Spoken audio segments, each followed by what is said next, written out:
Hi అండి, అందరికీ నమస్కారం. నేను మీ వేణుగోపాల్ రెడ్డి ఫ్రమ్ జోష్ ఇన్నోవేషన్స్ ప్రైవేట్ లిమిటెడ్, జోష్ institute of foreign languages, adenine career guidance సంయుక్తంగా విద్యార్థులకు అవసరమైనటువంటి వందలాది వేలాది వీడియోస్ మనం రూపొందిస్తున్నాం.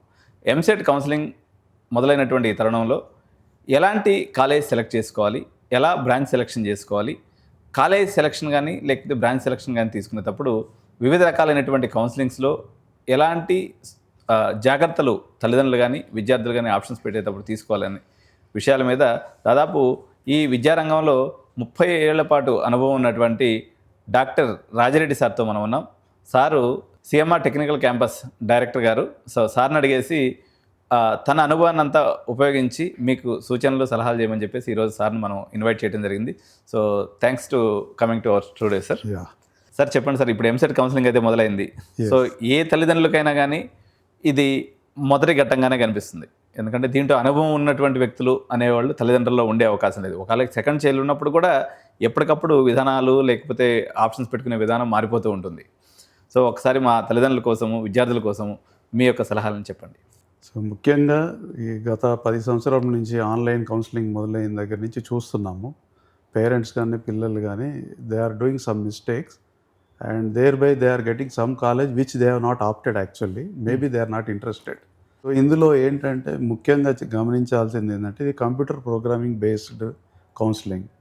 First before that parents students decide చేసుకోవాలి whether they are interested in which branch, ఏ బ్రాంచ్కి వెళ్ళాలనేది వాడికి అవగాహన ఉండాలి.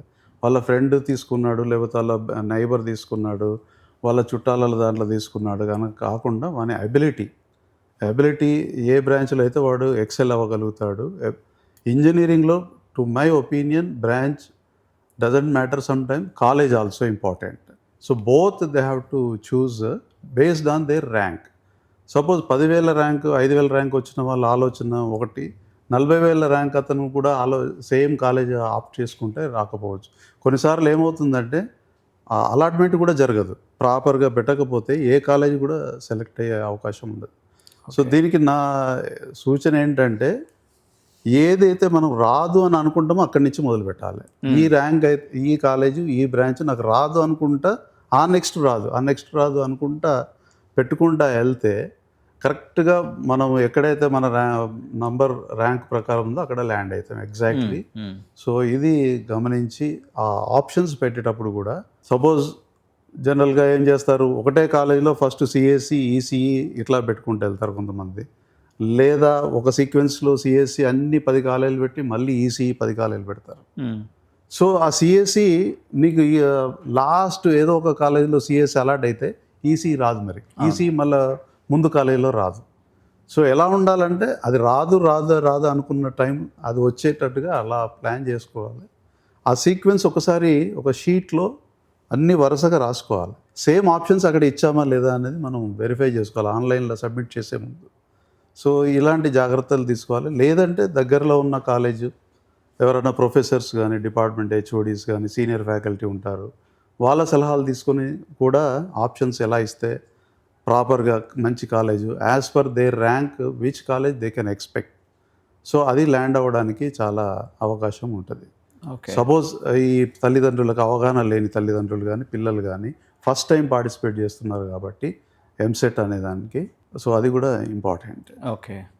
సో యాక్చువల్గా వీళ్ళు ఆప్షన్స్ పెట్టుకునేటప్పుడు మీరు మొత్తం నోట్ చేసుకోవాలన్నారు సార్. ఇప్పుడు మీరు చెప్పినట్టుగా కొంతమంది అన్ని సిఎస్సి బ్రాంచ్లు పెట్టేసి దాని తర్వాత ఈసీ అంటే యాక్చువల్గా కరెక్ట్ విధానం ఏదైతే బాగుంటుంది, ఎలా పెట్టుకుంటే బాగుంటుంది? ఫర్ ఎగ్జాంపుల్ నేను చెప్తాను.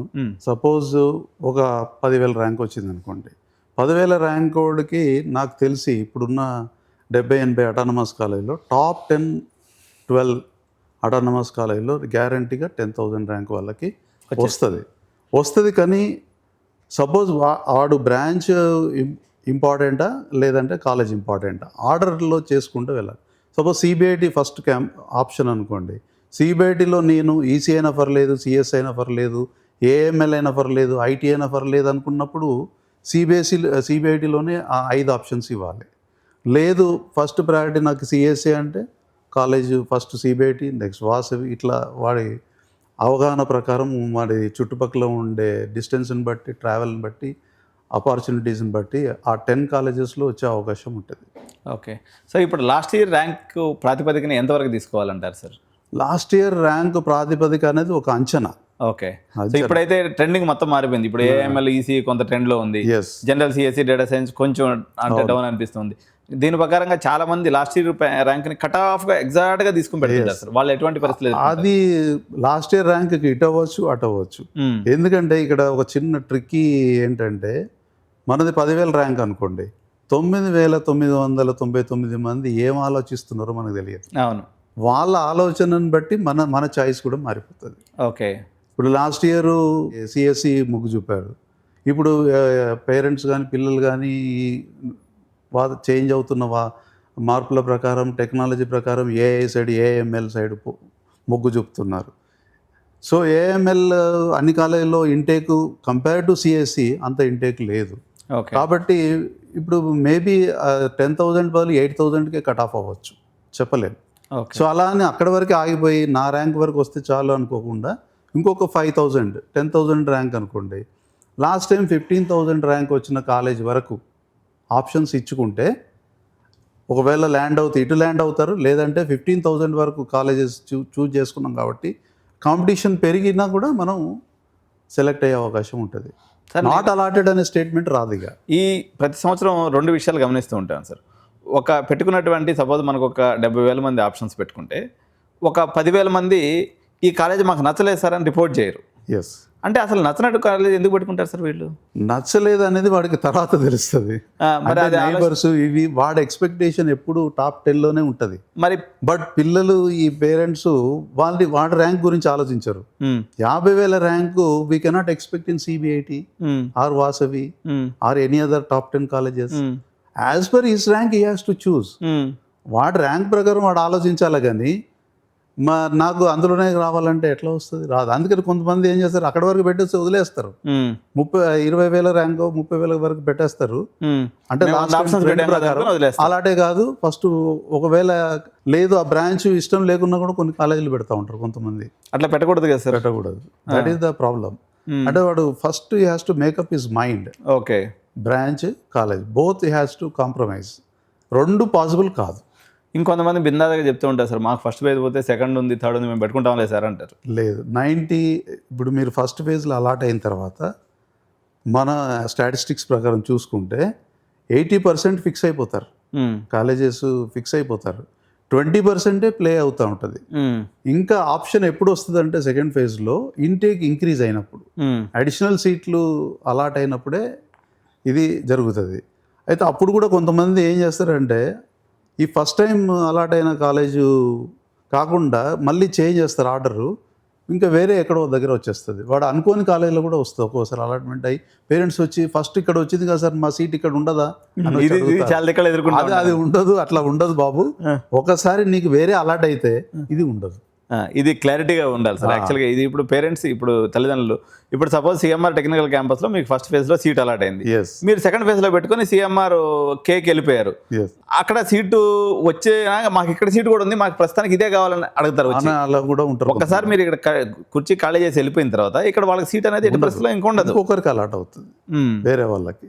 ఓకే, సో అది సెకండ్ టైం ఆప్షన్స్ ఎక్సర్సైజ్ చేసేటప్పుడు కూడా చాలా జాగ్రత్తగా ఉండాలి. ఇంకొంతమంది పేరెంట్స్ అడుగుతూ ఉంటారు సార్, అసలు మేము మొత్తం ఎన్ని ఆప్షన్స్ పెట్టాలి సార్ అని అడుగుతారు. దీనికి ఏమైనా లిమిటేషన్ ఉందా సార్? లేకపోతే ఇంకొంతమంది ఏం చేస్తారంటే సార్, ఇప్పుడు ప్రతి సంవత్సరం మనం అబ్జర్వ్ చేస్తే 1 to 10,000 ర్యాంక్ లోపల చాలా మందికి యువర్ సీట్ నాట్ అలాటెడ్ అని వచ్చేస్తారు. ఇప్పుడు వీళ్ళు ఏం చేస్తారంటే టాప్ 10 కాలేజ్లో సిఎస్సి ఏఎంఎల్ పెట్టి వదిలేసి వచ్చేస్తారు. సో వీళ్ళకి ఏం చెప్తారు మీరు? సో దీనికి నా ఓన్ ఎక్స్పీరియన్స్, మా అమ్మాయి 2013లో ఎంసెట్ రాసినప్పుడు it was a United Andhra Pradesh. అప్పుడు ఆమెకి 10,000 ప్లస్ ర్యాంక్ వచ్చింది. నా ఏమేమి ఉండాలంటే ఒకటి అటానమస్ కాలేజెస్ అప్పుడు 12 or 10 ఉన్నాయి. I have taken all the autonomous colleges and I have given only 12 options. CSE EC CSE EC అట్లా ఇచ్చాము. లాస్ట్ అనురాగ్ కాలేజ్లో వచ్చేసింది. సెకండ్ ఫేజ్ కూడా also we have followed the same thing. Second ఫేజ్లో గోకరాజ్కి వచ్చేసింది. స్లైడ్ అయింది లిటిల్ ఊపర్, ఎందుకంటే టాప్ 5,000 10,000లో ఉన్న వాళ్ళు కొంతమంది వెళ్ళిపోవడం వల్ల. ఇక్కడ నంబర్ ఆఫ్ ఆప్షన్స్ ఇంపార్టెంట్ కాదు, మీ ర్యాంకు 50,000 ర్యాంక్. లాస్ట్ టైం తీసుకోండి 30,000 ర్యాంకు కట్ ఆఫ్ అయిన కాలేజ్ నుంచి 50,000 ర్యాంకు కట్ ఆఫ్ మధ్యలో 40 మనది అనుకుంటే ఆ కట్ ఆఫ్ మధ్యలో 10 ఆప్షన్స్ ఇచ్చినా కూడా సెలెక్ట్ అవుతుంది. ఊరికే టైం పాస్ కోసం ఏం చేస్తారు, పైన సిబిఐటి నుంచి మొదలు పెడతారు. 1,00,000 ర్యాంకులు కూడా సిబిఐటే పెడతారు. సో లక్ష ర్యాంక్ అది ఎట్లా తీసుకుంటుంది, తీసుకోదు కదా. తీసుకో. 100s, 1000s అయిపోతుంది. ఇంకా కొంతమంది జాక్పాట్గా తమాషాగా ఏం చెప్తుంటారంటే, సార్ ఓన్లీ అంటే ఫస్ట్ పెట్టిన కాలేజీలో వచ్చేస్తాయంట కదా సార్, మామూలుగా కింద దాకా వస్తే అది ర్యాంక్స్ ప్రకారం పోదంట కదా. ఈ రోస్టర్ పనిచేసే విధానం మీద పేరెంట్స్కి చాలా చాలా సందేహాలు ఉన్నాయి సార్. ఎగ్జాక్ట్గా ఈ రోస్టర్ ఎలా పనిచేస్తుంది ఒకసారి చెప్పండి. రోస్టర్ అంటే ఇప్పుడు రిజర్వేషన్ ప్రకారం ప్రతి 70% కన్వీనర్, ఆ 70% ఆఫ్ ద సీట్లోనే ఎస్సీ, ఎస్టీ, ఓబీసీ, తర్వాత EBC or economically weaker section EWS. So దాని ప్రకారం వెళ్తూ ఉంటుంది. సపోజ్ ఇప్పుడు బీసీ కానీ ఎస్సీ, ఎస్టీ కానీ ఓసీలో కాంపిటీషన్, ఓసీ ర్యాంక్ అలాట్ కాంపిటీషన్కి వెళ్తే వాళ్ళది రిజర్వేషన్ కేటగిరీలో మంచి వెళ్ళిపోతుంది. అక్కడ రీప్లే ఒకసారి అలాట్ అవుతే ఒక కేటగిరీలో ఇంకో కేటగిరీకి షిఫ్ట్ అవ్వడం అనేది ఉండదు. సార్ యాక్చువల్గా కొన్ని సందర్భాలలో కొంతమంది పేరెంట్స్ ఏం చేస్తారంటే, ఉదాహరణకి ఒక స్టూడెంట్ యొక్క is a resident of Kandlakoya అనుకుందాం. కండ్లకాయలో అయినటువంటి విద్యార్థి సపోజ్ ఒక 15,000 ర్యాంక్ వచ్చింది అనుకుందాం సార్, ఒక 10,000 ర్యాంక్ వచ్చింది అనుకుందాం. ఈ 10,000 ర్యాంక్ ఉన్నటువంటి వ్యక్తి సివిఆర్ కాలేజ్ పెట్టుకోవడం బెటరా, సిఎంఆర్ టెక్నికల్ క్యాంపస్ పెట్టుకోవడం బెటరా? ఎగ్జాక్ట్గా ఒక పేరెంట్గా మీరు ఆన్సర్ చెప్పండి సార్. సో ఇప్పుడు అదే మీరు అన్నట్టు కరెక్ట్ పాయింట్, ఇది కరెక్ట్ క్వశ్చన్ కూడా. కండ్లకోయలో ఇప్పుడు మనకు చుట్టుపక్కల ఒక 10-15 కాలేజీలు ఉన్నాయి. మేడ్చల్ జోన్ అనుకుంటే సపోజ్, ఇప్పుడు సీఎంఆర్ టెక్నికల్ క్యాంపస్ అటు CVR college exactly opposite, 60 kilometres. Daily ఒక student 2 hours morning, 2 hours evening. 7కి బయలుదేరాలి, 9 కాలేజ్ అవుతుంది. ఈవినింగ్ కూడా 7 అవ్వచ్చు. So most of the life ట్రావెలింగ్లోనే అయిపోతా ఉంటుంది. మావాడు కష్టపడతారు కదా సార్, పెద్ద కాలేజ్ కదా అంటారు కొంతమంది. నథింగ్, నేను చాలా చూశాను చాలా మందిని. ఇప్పుడు ఉన్న జనరేషన్ చాలా వీక్ ఉన్నారు, physically mentally they are week.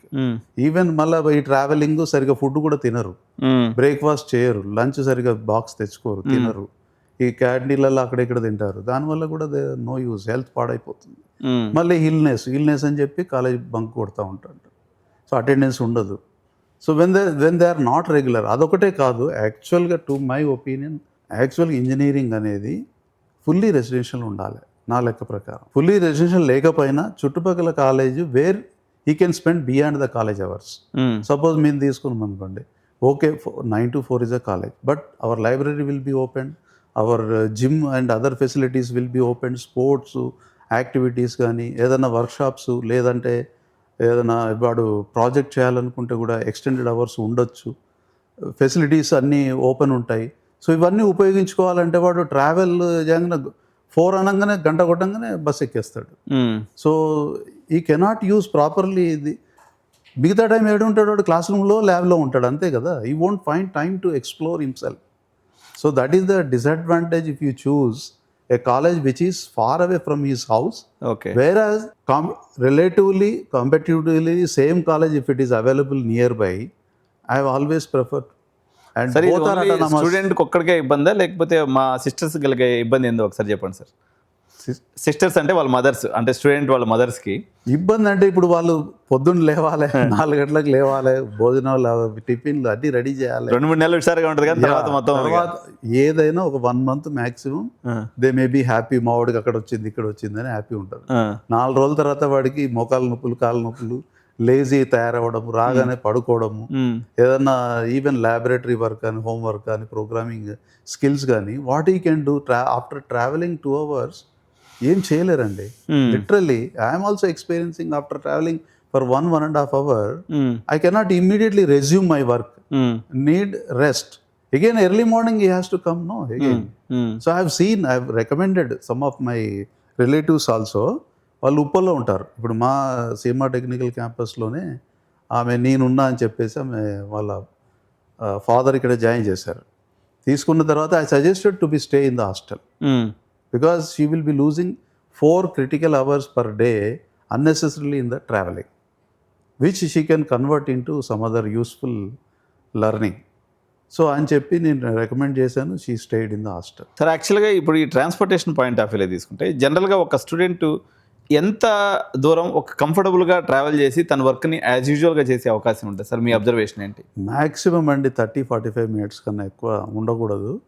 Are maximum 10 to 15 kilometers దూరంగా దాటి ఏదన్నా ఒకదాన్ని మనం చూసుకోవాలి. 15 kilometers లేకపోతే ఒక 30 to 45 is the maximum time which he can spend. Okay. For travelling, but not 1.5 hour 2 hours. బస్సులు ఉన్నాయి, ఫెసిలిటీ. ఇప్పుడు వీళ్ళందరూ పేరెంట్స్ మీరు అందరూ ఏం చేయాలంటే ఫస్ట్ మీరు పెట్టుకునే ఆప్షన్స్ పెట్టుకునేటప్పుడు కంపల్సరీగా మీరు ఆప్షన్స్ పక్కనే మన ఇంటి దగ్గర నుంచి కాలేజ్ ఎంత దూరం ఉందనేది కూడా మీరు పక్కన తప్పనిసరిగా నోట్ చేసుకోవాలి. ఎస్. ఇప్పుడు ఇంకోటి అన్ని అటానమస్ కాలేజీలే, అన్ని చోట్ల సిఎస్సి, సిఎస్సిఎంఎల్, డేటా అన్ని కోర్సెస్ ఉన్నాయి. ఇప్పుడు ఇంకోటి ప్లేస్మెంట్ సైడ్ వెళ్ళినా కూడా ఇప్పుడు అంత ఓపెన్ కాంపిటీషన్, రైట్? ప్రతి MNC company they are keeping their hackathons, codeathons, వీటి ద్వారానే రిక్రూట్మెంట్ జరుగుతుంది. స్టూడెంట్, నా ఉద్దేశంలో కాలేజ్ సెలెక్షన్ అంటే స్టూడెంట్కి ఆడ ఎక్స్ప్లోర్ చేసే అవకాశం ఉందా లేదా ఆ కాలేజీలో, జస్ట్ పోయి రావడం కాదు, వస్తే ఎక్స్ప్లోర్ చేసే అవకాశం ఉంటే వాడు గ్రో అవుతాడు. All round development is important. Narayana Chaitanya junior college, inter లాగా we cannot treat engineering colleges. Okay. So రెసిడెన్షియల్గా ఉండటానికి versus daily up and down చేయడానికి మధ్యలో వ్యత్యాసం ఏంది? చాలా కాలేజెస్ సార్ ఇప్పుడు అంటే because of their constraint of the place లేదా సిటీ లొకేషన్లో ఉండటం వల్ల చాలా కాలేజెస్ హాస్టల్స్ ఉండవు. ఎస్. సో ఈ పిల్లలు కాలేజ్ క్యాంపస్ హాస్టల్లో ఉండడానికి, కాలేజ్ బయట ఒక ప్రైవేట్ పీజీలో ఉండడానికి మీరు ఏం వ్యత్యాసాన్ని గమనించారు during your journey? I always prefer college hostel అండి. ఎందుకంటే safety and schedule, timetable, punctuality and quality of food కానీ, and any resource you take, it will be definitely it is far better in the inside, maybe little bit costly. నేను observe చేసింది ఏంటంటే parents generally they choose a private hostel because it may be little lesser, అది ఇన్స్టాల్మెంట్లో ఉంటుంది కూడా. కానీ maximum cases, మాకు వచ్చిన కేసెస్ అన్నీ చెడిపోవడానికి అవకాశాలు ఎక్కువ ఉంటాయి. ఫ్రెండ్షిప్, సేమ్ క్లాస్ వాడు ఉండకపోవచ్చు, సేమ్ కాలేజ్ వాడు ఉండకపోవచ్చు, సో సింక్ అవ్వరు. ఆ వేలో వేరే హ్యాబిట్స్కి సింక్ అవ్వచ్చు. నేను చాలా చూసాము, చాలామంది దే ఆర్ ఏమంటే టెంప్ట్ అయిపోతూ ఉంటారు కొన్ని other activity which are not legal, like drugs అవ్వచ్చు, లేదా డ్రింకింగ్ హ్యాబిట్ అవ్వచ్చు, లేదా బెట్టింగ్ హ్యాబిట్ అవ్వచ్చు, whatever it is. Attraction, మొత్తం లైఫే స్పాయిల్ అయిపోతుంది. ఇఫ్ యూ థింక్ అబౌట్ 30,000-40,000 జనరల్గా నేనేమన్నా ఇన్వెస్ట్మెంట్, ఓన్లీ ప్లాట్, ఇల్లు కొనంటే ఇన్వెస్ట్మెంట్ డబుల్ అవుతుంది, ట్రిపుల్ అవుతుంది అని ఆలోచించకూడదు. Parents should also invest on their children. If they are good, if they become a good citizen of India, then they will be happy. Otherwise life long వీళ్ళు 20 ఏళ్ళు సరిగా లేకపోతే 40 ఏళ్ళు బాధే. పేరెంట్స్ బాధపడాల్సిందే వాళ్ళు ఉన్న రోజులు. ఓకే సార్, ఒక వ్యత్యాసం గురించి మాట్లాడేటప్పుడు ఫర్ ఎగ్జాంపుల్ మనకి టాప్ 1 కాలేజ్ అంటే ఉదాహరణకి ఎగ్జాంపుల్ సిబిఐటి వర్సెస్ టాప్ 20లో ఉన్నటువంటి మరో కాలేజ్ సిఎంఆర్ టెక్నికల్ క్యాంపస్, ఎగ్జాక్ట్గా ఏం వ్యత్యాసం ఉంటుంది సార్? అంటే ఎగ్జాక్ట్గా ఏం వ్యత్యాసం ఉండొచ్చు అని మీరు అనుకుంటున్నారు? వ్యత్యాసం ఏముండదు. సిబిఐటి అయితే సెల్ఫ్ లెర్నింగ్, చెప్పకున్నా వాడు, ఎందుకంటే ఆల్రెడీ ఆ ఎన్విరాన్మెంట్లో వచ్చి ఉంటాడు. 100 నుంచి 500 ర్యాంకు, 100 నుంచి 1000 ర్యాంక్ లోపు స్టూడెంట్స్ ఉంటారు. Already they are good in maths, good in physics, chemistry, communication, in all respects. కొద్దిగా అక్కడ faculty effort will be very less compare to our, because we will be getting 10,000, 20,000 to the rank of students. So our efforts should be doubled and care should be more compared to those colleges. Okay. So that is also very important. So every day call చేయడము, రాకపోతే పేరెంట్స్కి inform చేయడము, follow up చేయడము, attendance importance ఇది చేయడము, and assignments కానీ, మిగతా laboratory work కానీ, ఏది కానీ follow up will be more here and work will be more in fact. Okay. So ఈ ఆప్షన్స్ పెట్టుకున్న తర్వాత అంటే ఎటువంటి జాగ్రత్తలు తీసుకోవాలి? అంటే సేవ్ అండ్ ప్రింట్అవుట్ విషయంలో కానీ, లేకపోతే ఒకసారి రీవెరిఫై ఎలా చేసుకోవాలి సార్ పిల్లలు? ఈ ఎంసెట్ ఆప్షన్ ఫస్ట్ ఒక ప్రింట్అవుట్ తీసుకుని దాంట్లో ఆప్షన్స్ అన్నీ ఎక్సర్సైజ్ చేసిన తర్వాత, సపోజ్ బై మిస్టేక్ ఇప్పుడు సిబిఐడే college mechanical or maybe production engineering అని పెట్టుకున్నాం అనుకోండి, ఒకవేళ 5,000 ర్యాంక్ వాళ్ళు 4,000 ర్యాంక్ వాళ్ళు మేబీ తగలచ్చు. అవును. బట్ ఆ 5,000 ర్యాంక్ వచ్చిన అతనికి CSE, maybe next or some other college he may get CSE also. So this is what a tricky thing. They have to be very careful. Branch or college, if he loves only CBIT, let him take CBIT, or if he loves some college or near to that his home, VNRS, Gokaraju or CMR, whatever it is, you choose that only. Sir యాక్చువల్గా ఈ first phase counselling అయిపోయిన తర్వాత విద్యార్థులు కాలేజీకి రావాల్సిన అవసరం ఉందంటారా? As per notification అయితే ఆన్లైన్లో రిపోర్ట్ చేయాలి. కానీ నా సజెషన్ ఏంటంటే మీకు ఏ కాలేజీ ఏ సీట్ వచ్చిందో వెళ్ళి కాలేజ్ అట్మాస్ఫియర్, కాలేజ్ ఒకసారి ఫిజికల్గా చూసి కన్వీనియంట్గా ఉందా లేదా, how you can interact with the faculty or students. By the time ఇప్పుడు ఫస్ట్ ఫేజ్ వచ్చేసరికి second, third year, fourth year class వరకు కూడా స్టార్ట్ అవుతుంది. So they can interact and they can make a final decision.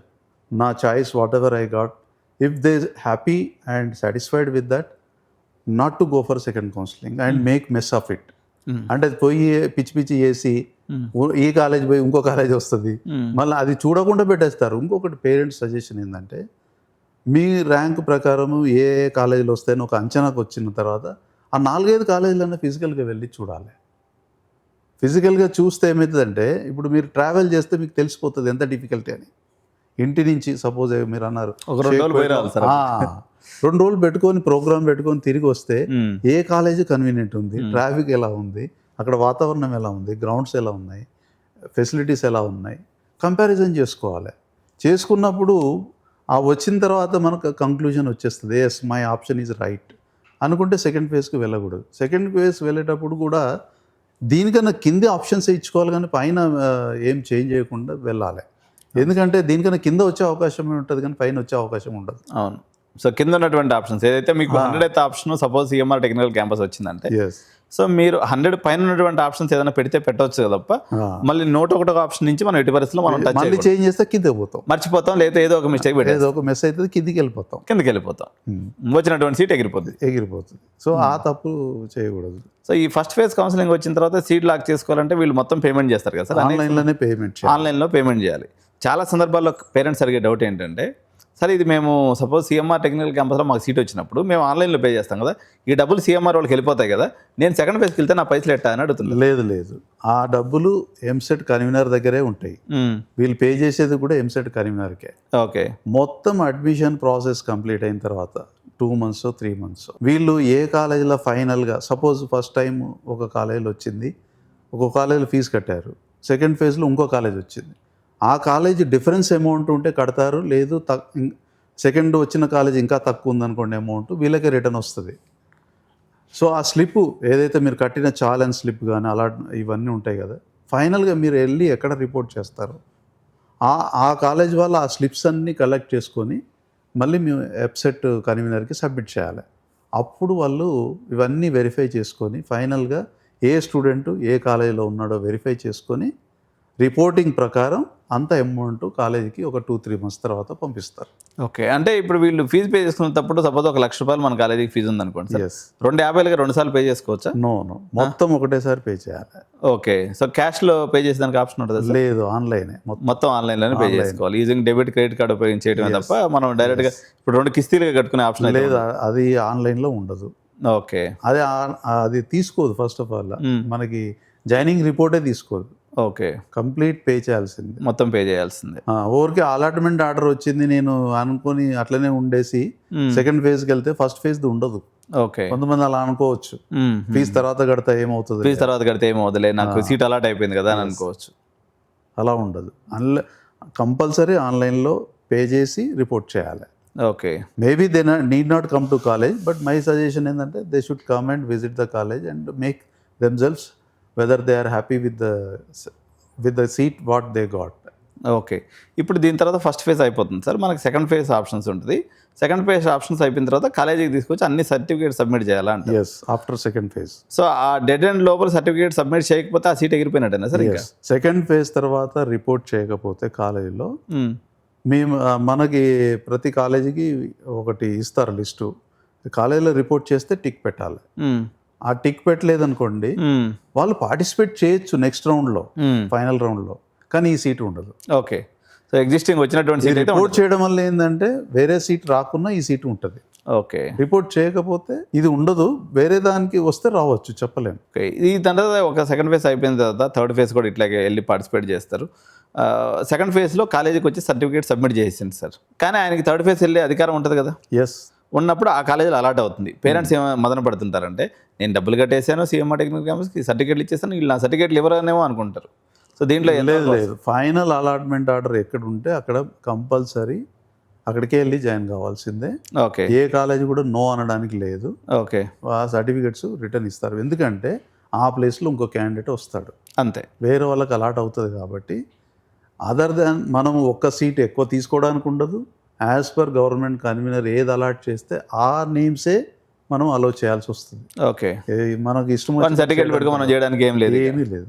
Okay so ఇప్పుడు ఈ మధ్య కాకపోతే processing fee అని మేబీ 1000 రూపాయలు 2000 processing fee depends on the college తీసుకొని మళ్ళీ రిటర్న్ మిగతా అమౌంట్ రిటర్న్ చేస్తారు. ఓకే సో ఈ ఇంటర్నల్ స్లైడింగ్ అనే ఒక కాన్సెప్ట్ కూడా దీని మీద కూడా చాలా సందేహాలు ఉంటాయి సార్, ఏంటి దీని గురించి?